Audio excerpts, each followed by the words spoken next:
അദുവ്വ, എല്ലാ നബിമാർക്കും ശത്രുക്കൾ വന്നു. ശയാത്വീനൽ ഇൻസി വൽ ജിന്ന്, നബിമാരുടെ ശത്രുക്കൾ ആരായിരുന്നു? മനുഷ്യ ജിന്ന് വർഗത്തിൽപ്പെട്ട ശൈത്താന്മാർ. അല്ലാഹുവേ നിന്നിൽ അഭയം തേടുന്നു, മിനൽ ജിന്നത്തി വന്നാസ്, ജിന്ന് വർഗത്തിലും മനുഷ്യവർഗത്തിലും പെട്ട പിശാചുക്കളിൽ നിന്ന് നിന്നിൽ അഭയം തേടുന്നു. ഖുൽ അഊദു ബിറബ്ബിന്നാസ് എന്ന സൂറത്തിന്റെ അവസാനത്തിൽ.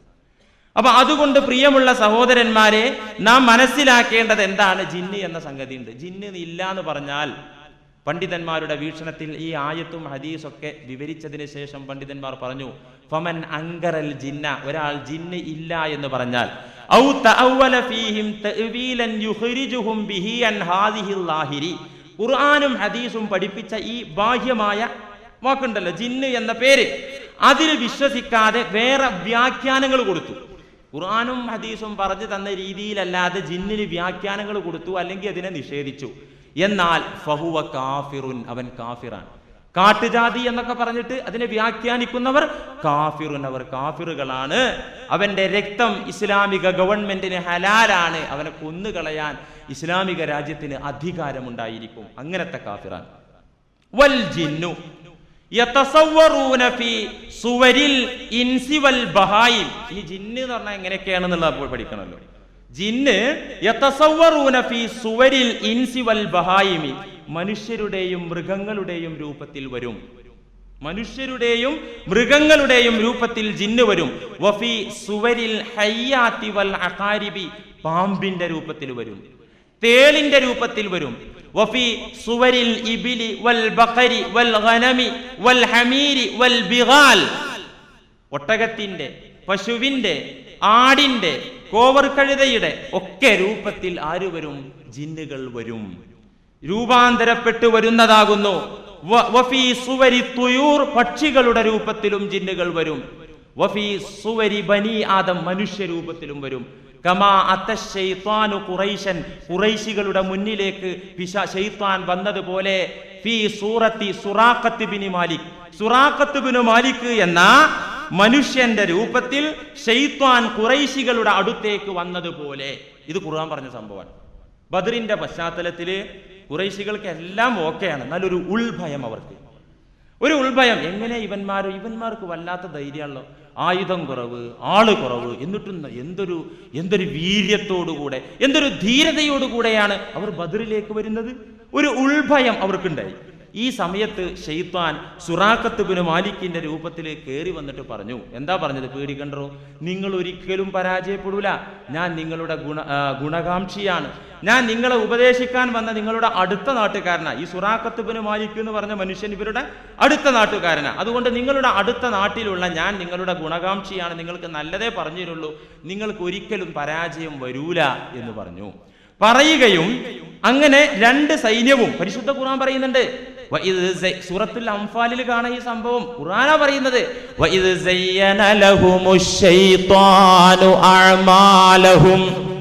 പിശാച് അവരുടെ കുതന്ത്രങ്ങളെ കമനീയമാക്കി അലങ്കാരമാക്കി ആ ഖുറൈശികൾക്ക് കാണിച്ചു കൊടുത്തു.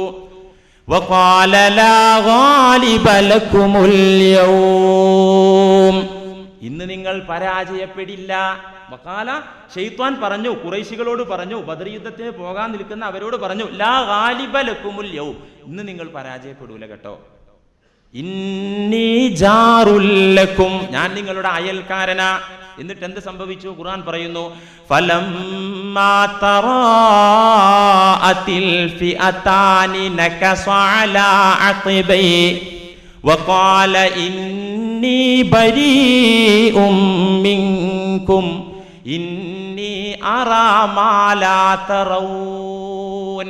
പിശാച് പറഞ്ഞു, ഫലമ്മാ തറാഅത്തിൽ ഫിഅതാൻ, രണ്ട് ഗ്രൂപ്പ് ഏറ്റുമുട്ടിയപ്പോ, ഖുറൈശികളുടെ ഗ്രൂപ്പും സത്യവിശ്വാസികളുടെ ആളുകളും ഏറ്റുമുട്ടിയപ്പോ, നകസ അലാ അഖിബൈ, പിശാച് ഇവൻ തടി സലാമത്താക്കി. എന്നിട്ട് അവൻ പറഞ്ഞു, ഞാൻ ഇന്നി ബരീഉം മിൻകും, ഇല്ല, ഞങ്ങളൊപ്പല്ല. കാരണം എന്തേ? ഇന്നി അറാ മാ ലാ തറൗൻ, നിങ്ങൾ കാണാത്ത പലതും ഇപ്പൊ ഞാൻ കാണുന്നുണ്ട്, അവിടെ എനിക്ക് ഇനി ഇവിടെ നിന്നാ പറ്റൂല. എന്തേ സംഭവം? മലായിക്കത്തിന്റെ ഇറങ്ങി മുസ്ലിങ്ങളെ സഹായിക്കാൻ. മലക്കുകളെ വരവ് ആളുകൾക്ക് കാണൂലല്ലോ, ഖുറൈശികൾ കാണൂല, സഹാബികളും കാണൂല. സഹാബികൾ തന്നെ പറഞ്ഞു, എന്തൊരു അത്ഭുതമായിരുന്നു, വാളുകൾ പൊക്കുമ്പോഴേക്ക് ശത്രുവിന്റെ തല അതടക്കം. എന്താ കാരണം? പിന്നെയാണ് ആയത്തിറങ്ങിയപ്പോഴാണ് മലക്കുകളെ ഇറക്കിയും നിങ്ങളെ സഹായിച്ചിരിക്കുന്നു എന്നുള്ള അള്ളാഹുവിന്റെ വചനം വന്നപ്പോഴാ കാര്യം പിടികിട്ടിയത്. അപ്പൊ പിശാചിനറിയാം മലക്കുകളുടെ സാന്നിധ്യം. പിശാച് മലക്കുകളെ കണ്ടപ്പോ പെട്ടെന്ന് പിടിവിട്ടു പോയി. ഇനി ബരി ഉമ്മിൻ കുഞ്ഞാ സലാമത്താകുകയാണ്, അതുകൊണ്ട് ഞാൻ അല്ല. അപ്പൊ നിങ്ങൾ ആലോചിച്ച് നോക്കൂ, ഖുർആൻ പറഞ്ഞതിനനുസരിച്ച് മനുഷ്യരൂപത്തിലും പിശാച് വരും. അപ്പൊ ജിന്ന് പല രൂപത്തിലും വരും. ഇമാം ബുഖാരിയും മുസ്ലിമും ഉദ്ധരിക്കുന്ന ഹദീസിൽ കാണാം, മുസ്ലിം ഉദ്ധരിക്കുന്ന ഒരു ഹദീസിൽ കാണാം. അപ്പൊ പല രീതിയിലും വരും. ഇപ്പൊ ഈ സർപ്പം എന്നൊക്കെ കേൾക്കുമ്പോഴേക്ക് ഇപ്പൊ സാധാരണ എല്ലായിടത്തും സർപ്പം. എൻ്റെ നാട്ടിലൊക്കെ വല്ല കാവില് അമ്പലങ്ങളുമായി ബന്ധപ്പെട്ട അല്ലെങ്കിൽ ചില ഹൈന്ദവ സഹോദരന്മാർ ചില ഈ വിദ്യകളൊക്കെ മന്ത്രവാദികളായിട്ടുള്ള ആളുകളെ വീടിന്റെ പരിസരത്താണ് സർപ്പകാവ് ഉണ്ടാവുക. ഇവിടെ മുസ്ലിങ്ങളെ വീട്ടിലൊക്കെ കാവ്, അവിടെയും പൂജ. സർപ്പം എന്ന് പറഞ്ഞ സംഗതി ഉണ്ട്, അത് നിഷേധിക്കാൻ പറ്റൂല. സർപ്പം എന്ന് പറയുന്ന സാധനം ഉണ്ട്. അതെന്താ സാധനം? ജിന്നാണത്. അതെന്താ മുസ്ലിയാർ അങ്ങനെ പറയാൻ കാരണം? സ്വഹീഹ് മുസ്ലിമിലുള്ള വളരെ വ്യക്തമായ ഹദീസാണ്. നബി സല്ലല്ലാഹു അലൈഹി വസല്ലമ പറഞ്ഞു ഒരിക്കൽ, ഇന്ന ഫിൽ മദീന, നമ്മുടെ ഈ നാട് മദീനയിൽ, നഫറം മിനൽ ജിന്നി, ഒരു വിഭാഗം ജിന്നുകൾ ഖദ് അസ്ലമു, എൻ്റെ അടുത്ത് വന്ന് മുസ്ലിങ്ങളായി പോയിട്ടുണ്ട്. സ്വഹാബികളോട് പറയാൻ, മുസ്ലിയാർ എന്താ ഇങ്ങനെയൊക്കെ സർപ്പുണ്ട് എന്നൊക്കെ പ്രസംഗിക്കുന്നത്? എന്നാൽ ഈ മുസ്ലിയാർ അർത്ഥം പറയുന്ന ഖുർആനും ഹദീസും ഉണ്ട് എന്ന് പറയുന്നുണ്ട്, അർത്ഥം പിഴപ്പിച്ച് പറയുന്നുണ്ടോ എന്ന് നിങ്ങൾ ആരെയും തെറ്റിദ്ധരിക്കുന്നുണ്ടെങ്കിൽ ഇങ്ങനെ പിഴച്ചു പോയിട്ടുണ്ടെങ്കിൽ ഇവിടെ തിരുത്തണം, റൂമിൽ ചെന്ന് തിരുത്താൻ നിൽക്കരുത്. അറബി ഭാഷ അറിയുന്ന അനേകം പണ്ഡിതന്മാർ ഈ സദസ്സിലുണ്ട്. തെറ്റിക്കഴിഞ്ഞാൽ അപ്പ തിരുത്തണം, അവിടെ അർത്ഥം വെച്ചത് ശരിയായില്ല എന്ന് പറയണം. ഇത് ഖുർആനും ഹദീസോ പറയുന്നത്. നബി സല്ലല്ലാഹു അലൈഹി അബൂ ഹുറൈറ റളിയല്ലാഹു അൻഹു പറയാൻ, നബി സല്ലല്ലാഹു അലൈഹി വസല്ലമ പറഞ്ഞത് ഞാൻ കേട്ടു. എന്താ? ഇന്ന ഫിൽ മദീന, നിശ്ചയം മദീനയിൽ, നഫറം മിനൽ ജിന്നി ഖദ് അസ്ലമു, ഒരു വിഭാഗം ജിന്നുകൾ എൻ്റെ അടുത്ത് വന്ന് മുസ്ലിങ്ങളായി പോയിട്ടുണ്ട്. അതുകൊണ്ട് ഞങ്ങൾക്ക് എന്താ സ്വഹാബികൾ, അതുകൊണ്ട് നിങ്ങൾക്കുണ്ട് കേട്ടോ. അതുകൊണ്ട് ഫമൻ റആ ശൈഅം മിൻ ഹാദിഹിൽ അവാമിരി, ഇനി നിങ്ങളിൽ ആരെങ്കിലും വീടിന്റെ പരിസരത്ത്, പള്ളിയുടെ പരിസരത്ത് പാമ്പിനെ കണ്ടാൽ ഫഅ്ദുനൂഹു സലാസ, 3 തവണ അതിനോട് നിങ്ങൾ പോകാൻ പറയണം. വമൻ റആ ശൈഅൻ മിൻ ഹാദിഹിൽ അവാമിരി, എന്റെ അടുത്ത് വന്ന് ചില ജിന്നുകൾ മുസ്ലിങ്ങളായി പോയിട്ടുണ്ട്, അതുകൊണ്ട് നിങ്ങൾ ആരെങ്കിലും നിങ്ങളുടെ വീടിന്റെ പരിസരത്തൊക്കെ പാമ്പിനെ കണ്ടാൽ ഫൽയുഇദിൻഹു സലാസ, 3 തവണ അതിനോട് പൊക്കോളാൻ പറയണം. ഫഇൻ ബദാലഹു ബഅദു, എന്നിട്ടും അത് പോയില്ലെങ്കിൽ ഫലിയഖ്തുൽഹു, ആ പാമ്പിനെ നിങ്ങൾ കൊന്നുകളയണം. ഫഇന്നഹു ശൈത്താൻ, അത് ശൈത്താനാണ്, അല്ലെങ്കിൽ പാമ്പ് വർഗത്തിൽപ്പെട്ട സാധനമാണ്, നിങ്ങൾക്ക് ധൈര്യമായി കൊല്ലാം. അതുകൊണ്ട് 3 തവണ പൊക്കോളാൻ പറയണം. കാരണം കുറച്ച് ജിന്നുകൾ എൻ്റെ അടുത്ത് വന്ന് മുസ്ലിങ്ങളായിട്ടുണ്ട്, അവർ ഈ രൂപത്തിൽ വരും എന്ന് നബി സല്ലല്ലാഹു അലൈഹി വസല്ലം. ലോക മുസ്ലിങ്ങൾ അംഗീകരിക്കുന്നതാണ്, ലോക മുസ്ലിങ്ങൾ. ഇത് യുക്തി കൊണ്ട് തള്ളുന്നവൻ ഇസ്ലാമിൽ മെമ്പർഷിപ്പ് ഇല്ലേ ഇല്ല. അതുകൊണ്ട് എൻ്റെ അടുക്ക്, എൻ്റെ ചാരത്ത് വന്നുകൊണ്ട് ഒരു വിഭാഗം ജിന്നുകൾ ഇസ്ലാം മതം ആശ്ലേഷിച്ചിട്ടുണ്ട്. അതുകൊണ്ട് ഫമൻ റആ ശൈഅൻ മിൻ ഹാദിഹിൽ അവാമിരി, വീടിനടുത്ത്, ആരാധനാലയങ്ങൾക്കടുത്ത് നിങ്ങൾ കാണുന്ന പാമ്പുകൾ, അങ്ങനെ പാമ്പിനെ കണ്ടു കഴിഞ്ഞാൽ ഫഅ്ദുനൂഹു സലാസ, 3 തവണ പോകാൻ പറയണം. അങ്ങനെ പാമ്പിനടാ പൊക്കോളൂ പൊക്കോളൂ പൊക്കോളൂ, ഒരൊറ്റടി, അങ്ങനല്ല, അതിനോട് പോകാൻ പറയാ, പോകാനുള്ള അവസരം കൊടുക്കുക, 2ാമതും പറയാ, 3ാമതും പറയാം. എന്നിട്ട് പോകുന്നില്ലെങ്കിൽ ലിയഖ്തുൽഹു, അതിനെ നിങ്ങൾ കൊല്ലുക, ധൈര്യമായിട്ട് കൊല്ലാം.